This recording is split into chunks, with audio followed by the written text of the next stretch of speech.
Devourer is unplayable in World of Warcraft Midnight 12.1. Ladies and gentlemen, welcome back to a brand new video. This is WShadows, and today it's time I do a quick update to the Demon Hunter Devourer changes coming up for patch 12.1. Since I made the last video, I believe it was on July 19th, there have been a few more patches that came out ever since concerning Devourer Demon Hunter, and it's time to address these changes and see a little bit what we're headed to. Last video we ended, the last post was July 14th. The last change was the most heartbreaking one. Hungering Slash now probably gives a temporary charge of Vengeful Retreat rather than giving a free cast and also resetting its cooldown, which was basically a bug fix, but unfortunately a nerf because it was a bug fix that allowed us to have more mobility. So it is what it is. Now, the next two patches that have been confirmed, this isn't available on the Blizzard website or anything of the kind. I just vibe coded a little HTML that would help me filter out all the information so we can keep everything organized and clean, not have to scroll down through 3 pages worth of changes to Death Knights and all this kind of other stuff. We have it right over here. We're gonna load up the 21st of July patch for PvP Demon Hunter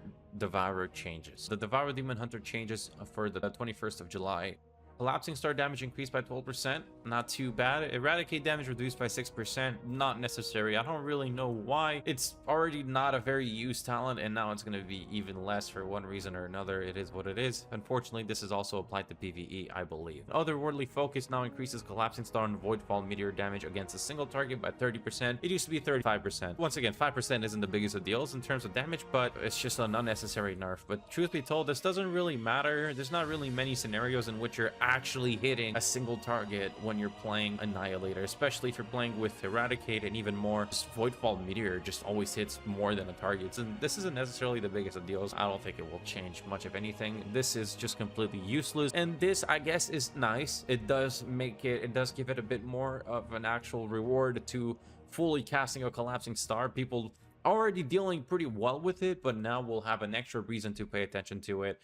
I guess it's interesting. I guess I kind of like anything that promotes a bit of Collapsing Star gameplay, because it is a bit fun. Just the style of it, the gameplay of it, not necessarily the balance. That's a whole other story here, because sometimes it can hit for your 200,000 damage, sometimes it will hit for 50,000, which is obviously the least rewarding thing in existence for a 3.5 second cast skill. This is pretty cool. Now, there's been one last patch, and this is the one. This is for July 31st. This is the last post that came out regarding 12.1. We don't know if there's going to be anything else added to it, but for now, this is the final one. So, developer notes, Devour low target cleave is a little higher than intended, so we're making adjustments to bring it closer in line with expectations. Eradicate secondary target damage reduced by 15%.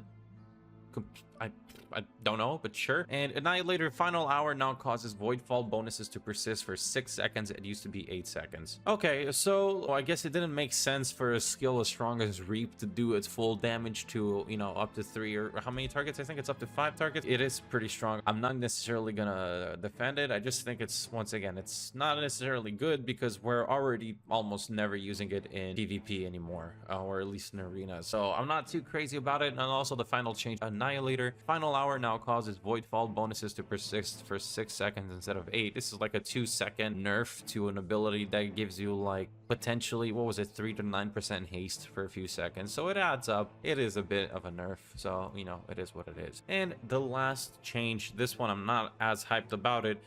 With the recent buffs to Consume and overall damage, Consume no longer needs such a large increase in PvP combat, so we're reducing it. It now also matches the damage of Devour in PvP combat. This is something that I'm a little bit confused about, because I already felt like in the patch we were doing pretty much the same damage. If you saw the last video, I literally had footage of Consume doing basically as much damage or sometimes more than Devour, so they're dialing it back a little bit. Devour as well as being reduced by 8%. It did feel a bit strong, truth be told, so this might have been necessary. Once again, we were hitting 100k consumes every second outside of Metamorphosis, so this might have been necessary. We'll take it as is. We haven't actually tested on the PTR, so I'm not gonna say that this is game breaking or Devourer is unplayable in World of Warcraft Midnight 12.1 or anything of the kind. So we're just gonna go with it and trust that the internet Blizzard, enjoys playing Devourer enough that he would still allow us to one-shot people. So that's about it. There haven't been any other changes that have been released ever since. Today is the 3rd of August.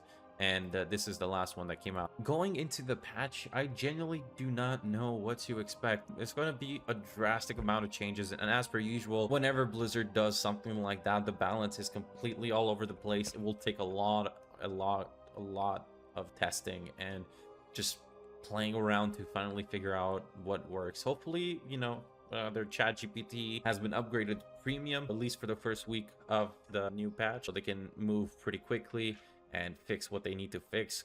Thank you so much for watching the video. I hope you enjoyed. I hope you found it useful. Like I said, I will be posting the link to the article as well below into the description, so you can check it out for yourself and you can see the changes to all the other ones. If you want, I'm looking into seeing if I can post the link of this HTML, so you can just upload the links of the articles yourself and you can filter out through the classes that you want according to the patch notes. As you can see over here, this is pretty cool, pretty neat. Choose the article you want, or you filter by the spec that you want, by the class that you want, and then you shows you the patch notes in which your class has been affected. I wanted to make it a bit more clean, a bit more organized, a bit more pleasant to the eye. If you want to use it yourself, please let me know. You're more than welcome to. I'll see if I can just post a link to it or what's involved, so you don't think that I'm sending you some fucking Trojan or anything of the kind. So that's about it. Once again, thanks for watching. If you haven't already, make sure you hit the subscribe button. It's the easiest way to allow me to keep doing my dream. Thank you so much for watching, and I'll see you soon.